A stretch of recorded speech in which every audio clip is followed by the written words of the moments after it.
Ora, viva então, temos hoje a Angisa Costa e o Pedro Consorte. A Angisa já é alguém que eu conheço há alguns anos, de várias praias que fizemos juntos, praias no sentido de formação, e com o Pedro conheço há pouco tempo, mas conheço fundamentalmente de ter escrito um capítulo do livro Pedagogia da Cooperação. Portanto, é coautor do livro Pedagogia da Cooperação e, portanto, está naturalmente dentro do projeto de cooperação. Bem-vindos aos dois, muito obrigado por estarem aqui. Obrigado. É ótimo poder-vos ter aqui. No fundo, há um aspecto que eu acho que era importante, que é, enfim, para quem nos escuta, que é perceber quem é a Angisa e quem é o Pedro. Primeiro as senhoras, eu vou começar pela Angisa. E a Angisa é mãe, é sonhadora, facilitadora, coach e formadora. Facilita ações com reflexão, integrando a mente, as emoções e o corpo como recursos e ferramentas pessoais ao serviço de propósitos coletivos. E a pergunta que ela faz, que é uma questão principal, é como podemos produzir coletivamente resultados melhores. E esta pergunta que se esconde atrás das abordagens que aplica em diversos grupos de trabalho e confocando a responsabilidade e o poder individual. Enquanto o coach combina a abordagem tradicional do coaching com os princípios e as práticas de liderança autêntica, disponibiliza igualmente serviços de mentoring a outros formadores e facilitadores. Eu acho que bem preciso. Há um conjunto de pessoas, se calhar, agradece esse teu trabalho. O Pedro Consorte é consultor de comunicação, inteligência emocional e desenvolvimento humano, tem uma formação superior em comunicação das artes do corpo, pós-graduado em pedagogia de cooperação, mestre em comunicação e semiótica, ex-performance do espetáculo internacional Stomp, cofundador do projeto Música do Círculo, voluntário no Centro de Valorização da Vida e facilitador de comunicação não violenta, com treino pelo Center for Nonviolent Communication. E temos aqui alguns elementos interessantes. Algum de vós quer comentar, acrescentar algum ponto que eu referi? Angisa, Pedro? Eu há pouco dizia-te que estou em fase de crisálida, mas agora escutava-te e creio que cada vez mais algo me chama muito para prestar atenção mesmo nesta dimensão da... Acho que o nosso trabalho é muito manter o espírito humano vivo. Então acho que é sintetizável. Tudo isto são só metodologias, mas é como é que mantemos o espírito humano vivo nos nossos contextos de produção. Eu aproveito teres vindo à Lissa e aproveito e vou perguntar aos dois, mas pronto, agora também se quiseres responder, Angisa responde já, ou então o Pedro. Quando se fala em cooperação, o que é que sentem no vosso coração? Ou seja, o que é que chama, o que é que está em vocês quando se fala em cooperação? Uma vez que é deste livro de Pedagogia da Cooperação que se trata. Posso, Pedro? Vai. Sabes que eu sou muito de imagens mentais. Então, conforme estavas a fazer essa pergunta, veio-me assim uma visão interior de um organismo verde com capilaridade. Ou seja, então acho que a resposta intuitiva do meu corpo é voltarmos à nossa organicidade. É que aquilo que acordou foi uma visão muito orgânica, não é? Então remete para um sentimento de retorno, não é? Aliás, quando eu digo que sou sonhadora, eu acho que eu sou muito sonhadora de um algo que a minha mente não consegue articular, mas que remete para isto, para união, cooperação, por isso é uma crença profunda de que isto é o elemento natural, não é? De onde viemos e que nos afastamos. Então acorda a isso, saudade e vontade de regressar e consciência de que já só precisamos de ver. E Pedro, que te parece? O que é que sentes quando se fala em cooperação? Eu sinto uma mistura de duas coisas. Eu sinto uma lembrança dos momentos que eu senti assim, que gostoso que é cooperar, a cooperação como brincadeira, né? A leveza. É muito gostoso assim, viver momentos de grandes cooperações, né? Todo mundo está cooperando, isso é muito prazeroso e, ao mesmo tempo, uma sensação de momentos que não havia cooperação ou que era difícil encontrar esse lugar de cooperação, né? Momentos conflituosos que eu gostaria de ter cooperação e não tinha. Então, acho que tem esses dois lados da cooperação para mim, né? Essa luz e essa sombra que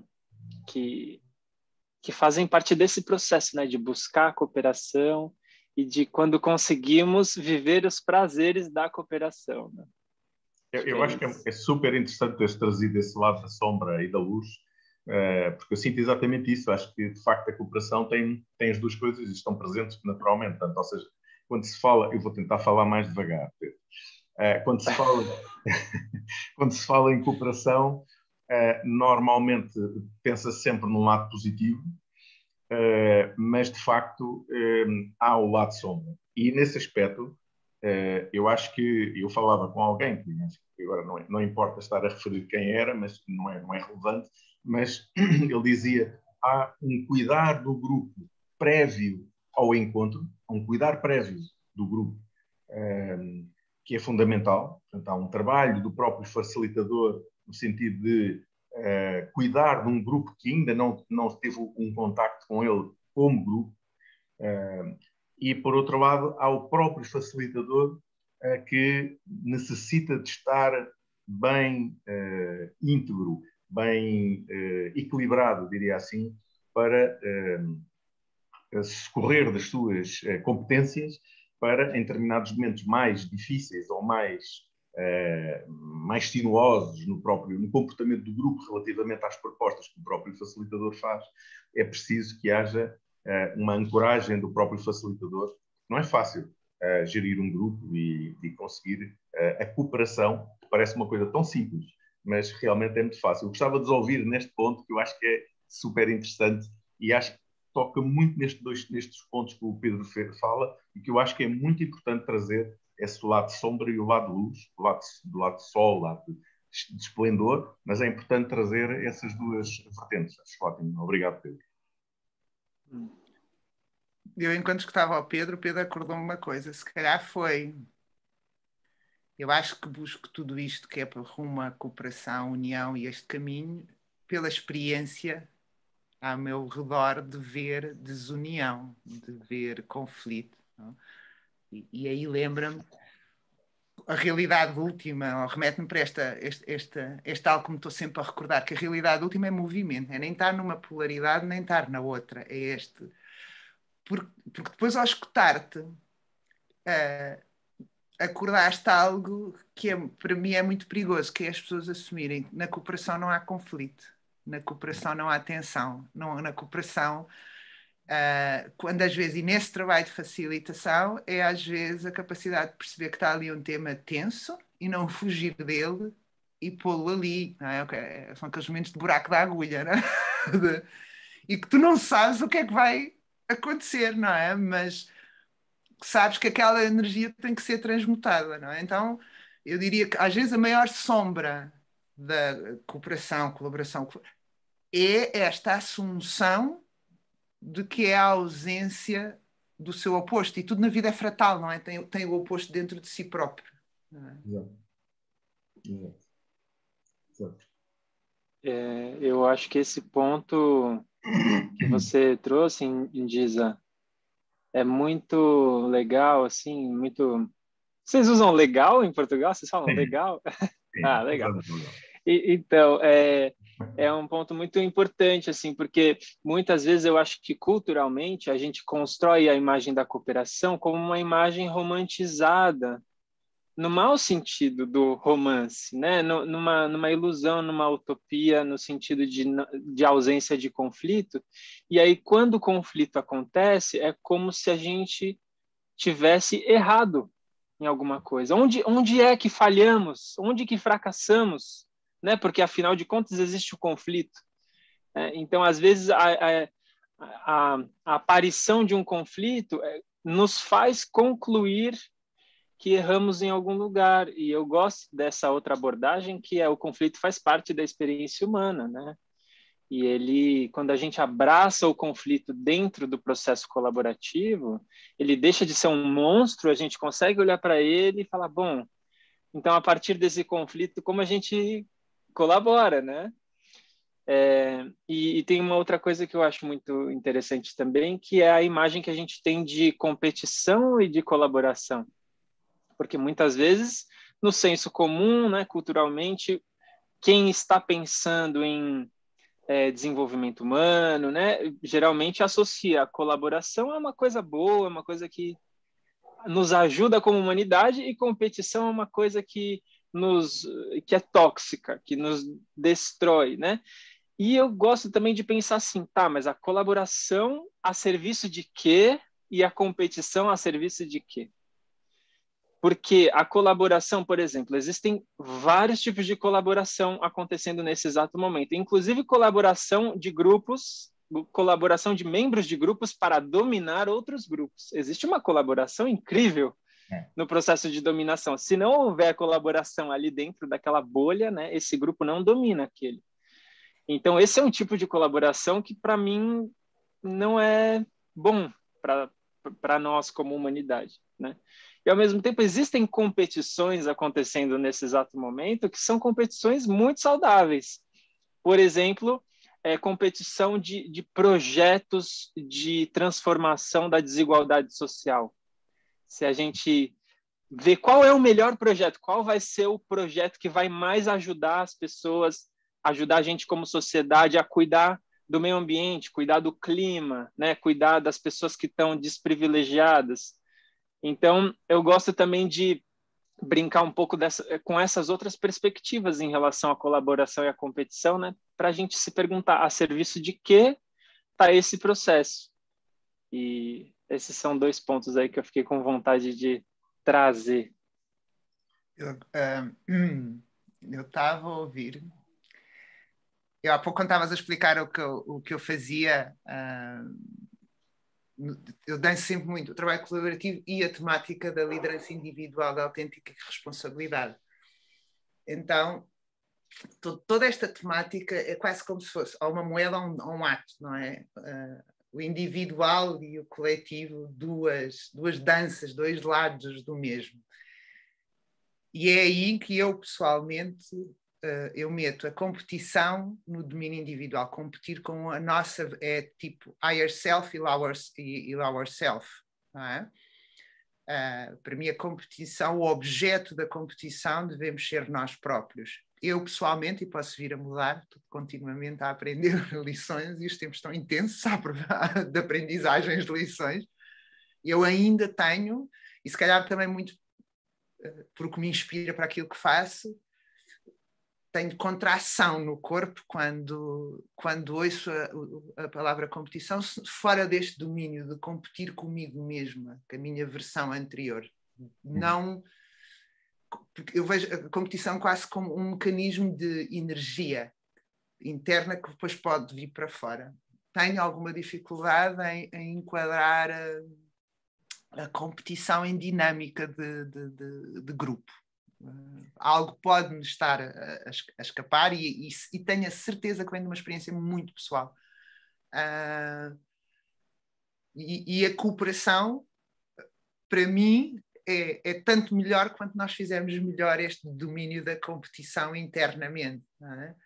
Não é este domínio do trabalho individual, da responsabilidade individual, como é que eu trago a minha indignação, como é que eu trago o meu sonho, como eu trago aquilo que eu considero que é importante, é um território de mestria pessoal muito importante, para depois trazer coisas suculentas e férteis para o grupo.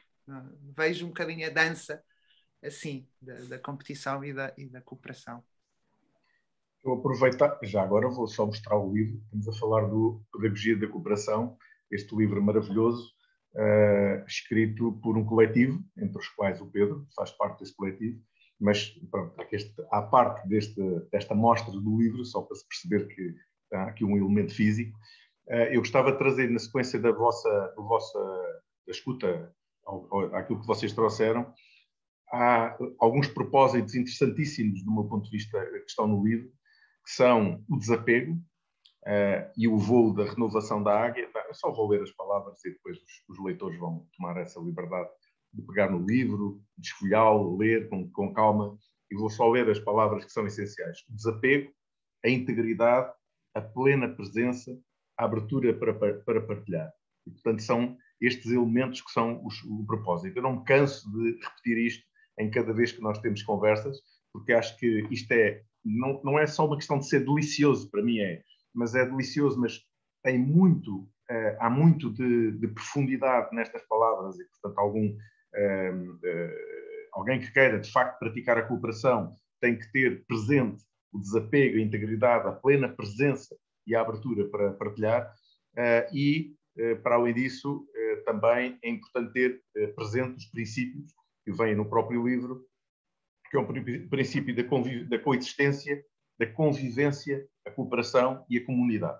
Pronto, mas relativamente ao propósito, que eu acho que este é um ponto interessantíssimo, já que estamos nestas virtudes das sombras e da luz da cooperação, o que é que vocês têm a dizer sobre o desapego, a integridade, a plena presença e a abertura para partilhar? Faz-vos sentido e está profundamente conectado com isso que vocês acabaram de dizer, certo?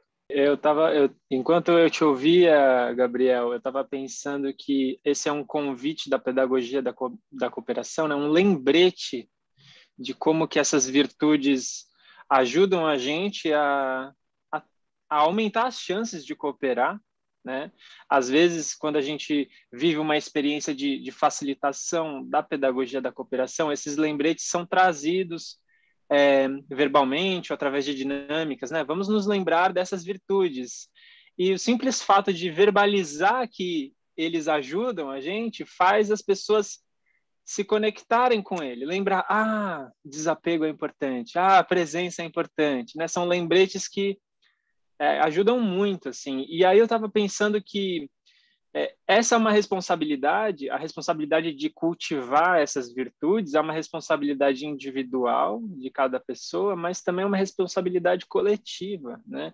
Então, às vezes, o contexto não favorece que a gente cultive essas virtudes. O contexto está nos distraindo, nos empurrando para lados diferentes, e aí fica mais difícil lembrar dessas virtudes, né? E como é bom estar em ambientes nos quais essas virtudes são facilmente lembradas, né? Então é um compartilhamento de responsabilidades que eu acho que ajuda a gente, inclusive, a entender o quanto que nós exigimos de nós individualmente e quanto que nós lembramos que existe uma responsabilidade também do nosso contexto, do nosso ambiente, né? E que esse ambiente influencia muito. Às vezes, tentar ter essas virtudes é quase como nadar contra a corrente, né? Porque existem ambientes que realmente não facilitam que a gente se lembre dessas virtudes aí. Mas a vida lembra-nos. Eu acho que estas virtudes, a mais difícil é o desapego. Mais difícil é o desapego. Até mesmo enquanto facilitador, e até vos dou o exemplo. O outro, a integridade, eu associo muito à autenticidade. Não é? E tentando aqui fazer um exercício de integridade, eu escolho este caminho, mas eu tenho as flaws, eu tenho todas as armadilhas de todos os seres humanos, todos, não é? E, por exemplo, a minha própria paixão em ajudar a criar um mundo mais humano, isto é um apego. E trabalhando num sistema que está completamente no lugar oposto, o quão às vezes, e depois há projetos que fluem, maravilhoso, depois há outros que começam ali os sistemas e os valores que estão em voga a porem-te no caminho, e quantas vezes antes de ir trabalhar com o grupo, tem que fazer aqui grandes exercícios de desapegos, isso, mantém-te aberta, confia. O desapego também ajuda muito a ligar-me à minha ignorância, não é? A consciência de ignorância, mas é para mim o mais desafiante. Esconde-se muito em coisas altruístas, esconde-se em coisas bonitas, então é o mais desafiante. E a atenção plena, para mim, é o instrumento. Porque se eu me esqueço de qualquer uma destas virtudes, vão começar a aparecer na minha vida uma série de fenómenos. E a atenção plena aí ajuda, porque ok, isto está tudo a acontecer, estas adversidades, estas entropias, esta tensão interior, olha para ti, não é? Porque nós, o que acontece no mundo é aquilo que acontece dentro de nós. O que acontece no nosso mundo, à nossa volta, é o que está dentro de nós. Então, estas 4 virtudes, para mim, mais uma metáfora esquisita, é quase que eu vi uma embalagem de desentupidor de canos, não é? São os 4 ingredientes para mantermos o nosso veículo vazio, desentupido, desencrustado, para a vida fluir, para o grupo fluir, para o que está no grupo, para a realidade fluir e nós a conseguimos sensoriar. Sem este cano desentupido, a gente não apanha. E ao dizer isto, digo que é um constante conseguir e perder, conseguir e perder, conseguir e perder. Ai, estou lá, estou a praticar as 4 virtudes. Ai, já não estou a praticar. Ai, estou a praticar. A minha voz é muito de sim, isto é crucial. Eu diria que não há capacidade de nós individualmente participarmos na construção de algo coletivo sem nutrirmos isto, mas é o mais difícil e é aquilo que é tipo todos os dias começas de novo, quase, não é? Todos os dias começas de novo. Não queria pô-las é fácil, vai, toca aí e se por acaso no dia a seguir não estiveres aí és mau. Não. É muito difícil no mundo que temos. E vai em linha com as tuas palavras, Pedro, porque o ambiente à volta não nutre, não chama por elas. E já agora esta dúvida me assiste, tem um pouco a ver com alguns colegas vossos, facilitadores. Práticas, não sei se fazem, mas que práticas é que vocês, práticas prévias à facilitação é que vocês habitualmente fazem?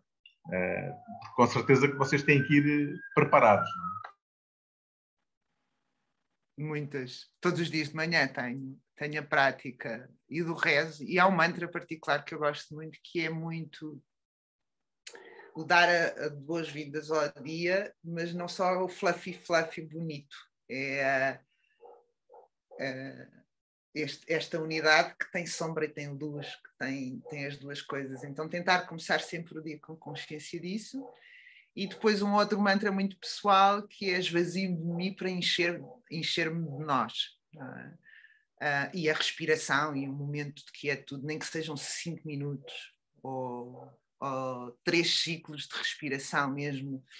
Inspiro quietude, inspiro abertura, inspiro compaixão e expiro julgamento, expiro expectativas. Então, são coisas às vezes muito simples. A respiração é de um poder, ela centra logo. Tu, Pedro? Eu estou tentando pensar se tem alguma coisa que eu sempre faço. Eu não sei se tem alguma coisa que eu sempre faço, porque também as situações são diferentes, né? Às vezes eu tenho mais tempo, às vezes eu tenho menos tempo para me preparar para cada facilitação. Mas eu gosto dessa preparação que a Indisa falou, eu gosto de tudo que nos ajuda a respirar, né? A trazer a atenção para o corpo. Um momento de silêncio. Eu gosto de meditar, por exemplo, é uma coisa que me ajuda. Eu tento meditar todo dia de manhã. E uma coisa que eu tento me lembrar logo antes de começar um processo de facilitação é que para mim é importante eu me humanizar enquanto facilitador, porque a facilitação pode ser um lugar muito solitário, de muita pressão, de muita sobrecarga, né? De eu pegar toda uma carga das tensões naturais que acontecem entre as pessoas e eu assumir e pegar para mim toda essa tensão, né? Porque, afinal de contas, eu estou conduzindo, né? Eu estou dirigindo ali o caminhão. Então, é uma armadilha, eu acho, da facilitação, esse lugar. E o meu mantra, eu tento me contar esse mantra sempre. Posso me humanizar, eu posso pedir ajuda, é uma responsabilidade compartilhada, eu não sou responsável por tudo que vai acontecer, né? Por mais que eu esteja na condução, eu posso abrir o processo para ter momentos mais horizontais e não estar sempre à frente.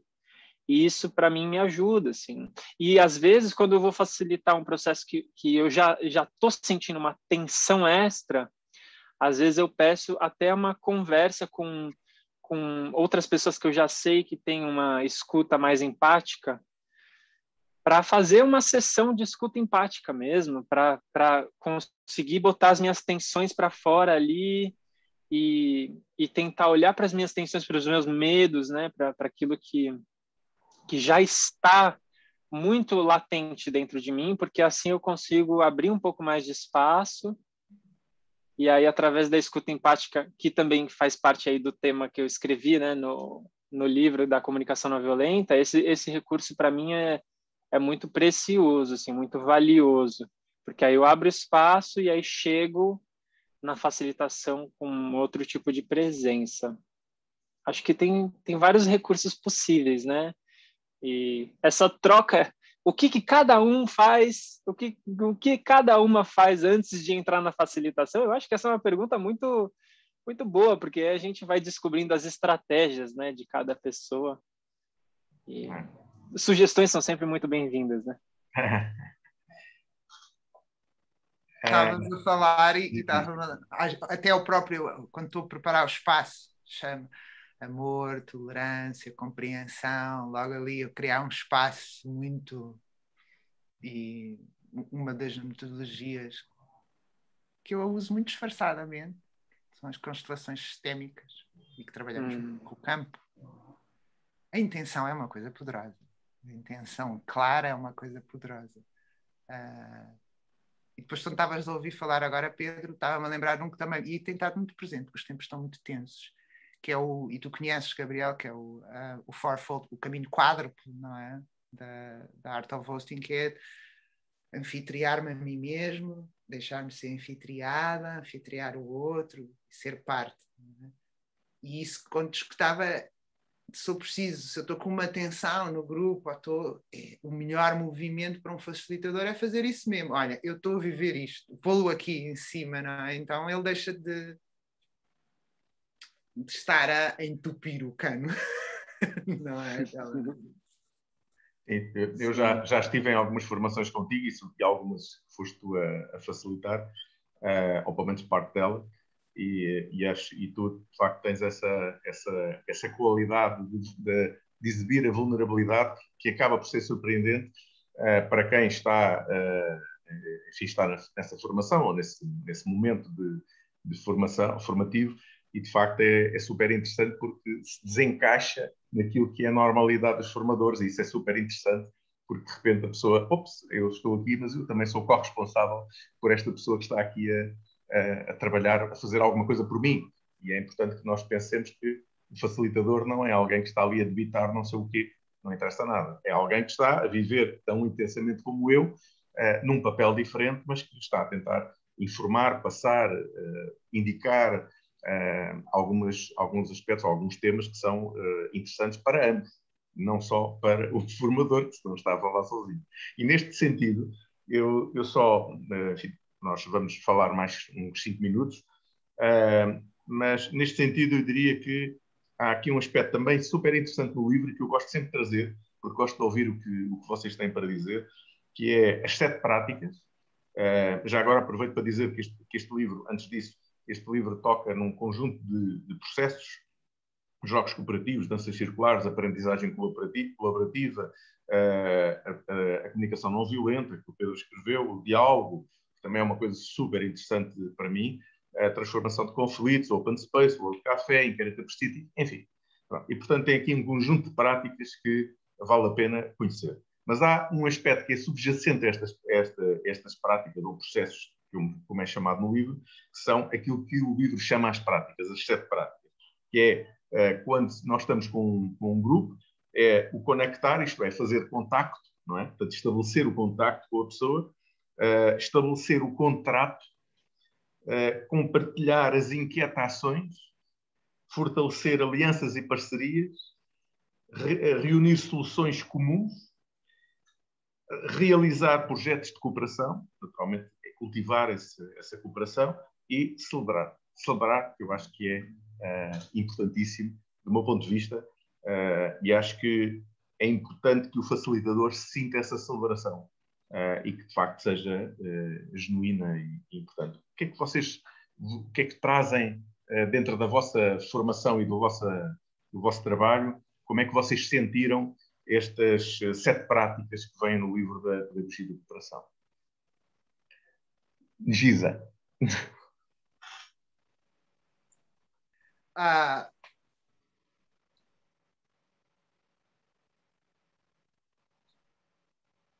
O conectar, para mim, eu distingo 2 grandes ambientes de trabalho de facilitação, que são completamente distintos, que é fazer uma formação em que as pessoas vão porque já querem ir, escolheram ir, não é? E aqueles em que estás a intervir porque uma organização, um município, ou o que for, quer fazer um processo participativo ou colaborativo, e as pessoas vão porque foram mandadas. Não é? Logo esse espaço de conexão é completamente diferente, é muito mais fluido, tens que fazer muito pouco. Quando as pessoas já veem, esta energia da busca é mágica, não é? Trabalhar com pessoas que já vão na busca. Nos contextos em que as pessoas foram mandadas, porque têm que trabalhar, porque têm que fazer isto ou fazer aquilo, eu diria que não tenho uma receita pré-definida, é muito sentir, não é? Ouvir as vozes, porque começa logo, por exemplo, num check-in, não é? Perceber que as pessoas estão a falar normalmente a partir de uma função, não estão lá, então tu nem tens o elemento para conectar, porque para conectar tens de ter lá a pessoa, não é?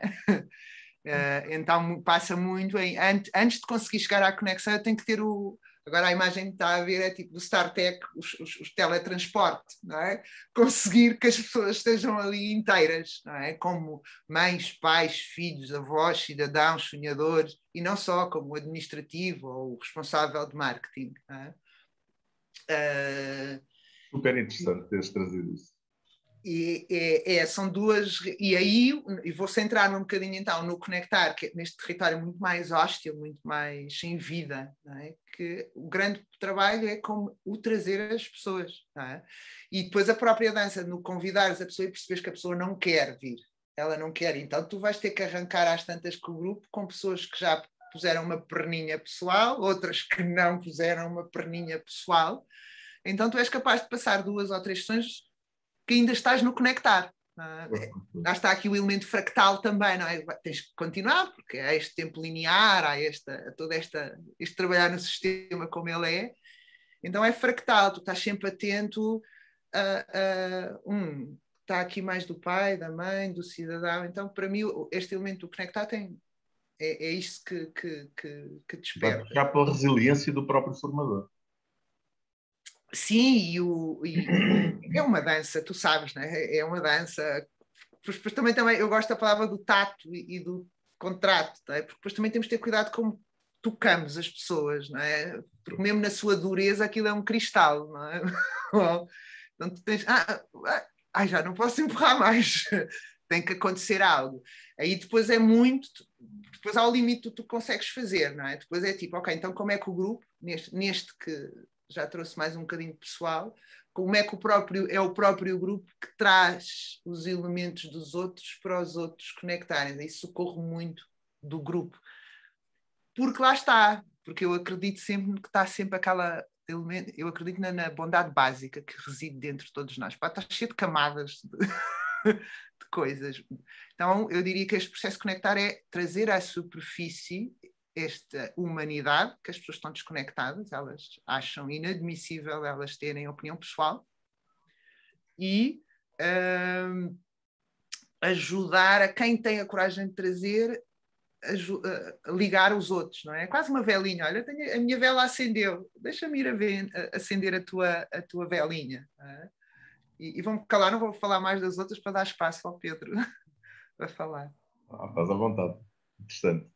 Muito interessante. É super interessante essa visão, de facto, porque há grupos e grupos e há intenções e depende, de facto, se vem de uma organização, se é um grupo que quer mesmo e que foi a uma formação. Super interessante. Obrigado, Nigida. Pedro, o que tens tu a dizer sobre essa... sobre esta dimensão. Sobre essas 7 práticas, né, Gabriel? Tem a ver com isso, né? As 7 práticas, para mim, foram uma descoberta que me ajudou assim, muito a organizar o processo, a ter referências para pensar em etapas com os grupos, né? Então, me ajuda bastante a pensar no contato, contrato, inquietações, todas essas fases que são importantes. Então, me ajuda a organizar. E uma coisa que é muito forte para mim é a comunicação não violenta, né? Então, o casamento daquilo que a comunicação não violenta me oferece e as 7 práticas, eu acho que é um casamento muito feliz, assim, porque a comunicação não violenta me ajuda a abrir espaços de celebração daquilo que é importante ser celebrado e também espaços de contemplação do desconforto, né? Contemplação do conflito e investigação do conflito. E as 7 práticas, elas têm cores que vão proporcionando ao grupo momentos muito complementares. Então, o momento do contato, né? Antes da gente querer resolver alguma coisa, vamos entrar em contato uns com os outros. O contrato, o que é importante acontecer aqui para que essa experiência, né, seja uma experiência proveitosa, é uma co-construção, né? Então, não vem uma coisa já pronta. Isso é muito especial. E isso tem tudo a ver com a comunicação não violenta, que fala também de co-construção, como a gente se comunica de uma forma que a gente vai construindo junto, né? E aí, uma das partes favoritas minhas é a parte das inquietações. Quais são as nossas inquietações? Quando a gente coloca as inquietações na mesa, todo mundo bota suas inquietações na mesa e a gente olha junto e fala, você tem uma inquietação parecida com a minha? Mas tem uma outra que é bem diferente. E agora, como é que a gente faz, né? Então, esse momento, para mim, é muito especial. É um dos meus momentos favoritos. É o momento de contemplar as inquietações, mas todas as outras partes, fortalecer parcerias, né, os projetos, tudo isso é muito especial, assim. E com esse olhar da comunicação não violenta que ressalta a importância de ter um espaço que as pessoas possam ser autênticas e, ao mesmo tempo, empáticas, que é a dança entre esses 2 hemisférios, né? Porque a autenticidade é super importante, mas a autenticidade sem a empatia também é complicada. E a empatia é muito importante, mas a empatia sem eu poder ser eu mesmo é complicado também, né? Então é uma dança, é um desafio, e o casamento desses dois universos para mim é super. Eu aproveitava a tua conversa neste momento final. Vamos fechar, a desencerrar, e gostava muito, Pedro, que já que que acabaste de falar, e enfim, estás fresquinho para poder encerrar e dizer algumas palavras que tu consideras relevantes para as pessoas que nos escutam, falar sobre cooperação. Se tiveres alguma coisa que esteja em ti e que queiras transmitir, o espaço é todo teu. Obrigado pelo privilégio de ter um espaço no final aqui. Eu estou muito agradecido pela nossa conversa. Eu acho que é sempre bom lembrar que qualquer metodologia que a gente ouça falar de uma metodologia, de uma prática, né, de um caminho, ela não vai garantir que haja cooperação. Ela vai provavelmente aumentar as chances de que haja. Ela vai dar recursos para que a gente consiga abrir esses caminhos, né?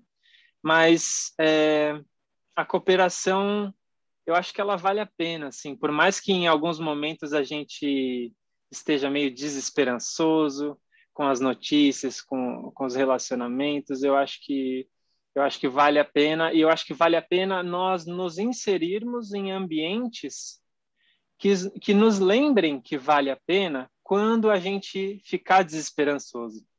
Porque às vezes a gente fica desanimado, às vezes a gente talvez não acredite que vale, mas se eu estou dentro de um ambiente que me ajuda a me lembrar, alguém chega e fala, não, vamos lá, vai ser legal. Isso é especial. Então, acho que construir ambientes e buscar ambientes que sejam saudáveis para a gente, que facilitem que a cooperação aconteça, para que a gente possa levar a cooperação para mais lugares, né?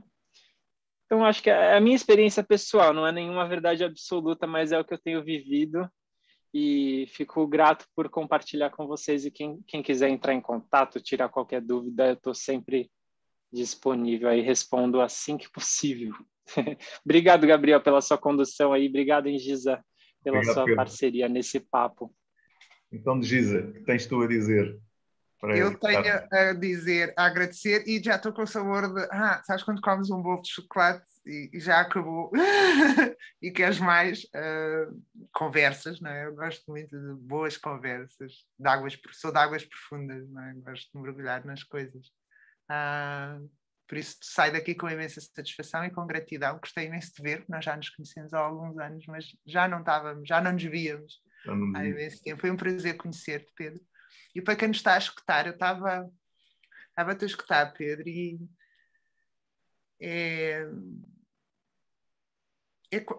o que eu sinto é já não quero convencer ninguém. Ainda posso ter partes do meu ego e da minha mente que de vez em quando empelam para ali, mas não vem de um lugar autêntico. Mas é quase um... Nós não estamos a negar nada do que sabem sobre a competição, só estamos... É deixar um convite de tentar, não é? E sabendo que o modo antigo como se faz está lá sempre disponível. Não é? É este tentar, e porque eu acredito que neste tentar nós recordamos. No início perguntavas-me o que é que eu sinto da cooperação. Eu acho que é uma memória profunda, antiga. A minha prática espiritual está muito ligada também ao xamanismo, e está-nos nas células. Não é?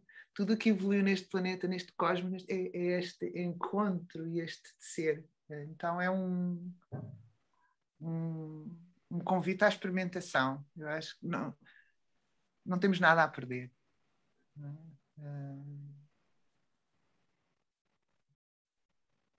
E estou num espaço de poucas palavras, neste preciso momento. Vêm lágrimas, que é algo, um longing grande que eu tenho. E por causa de ser um longing grande, se calhar depois sabes que eu sou uma mulher assim com... Então, em vez de forcing cada vez mais estes meus últimos 10 anos, não, é um convite, venham experimentar. Mas depois as pessoas experimentam, mas é muito fácil cair tem que haver uma habituação, e tem que ser um experimentar regular.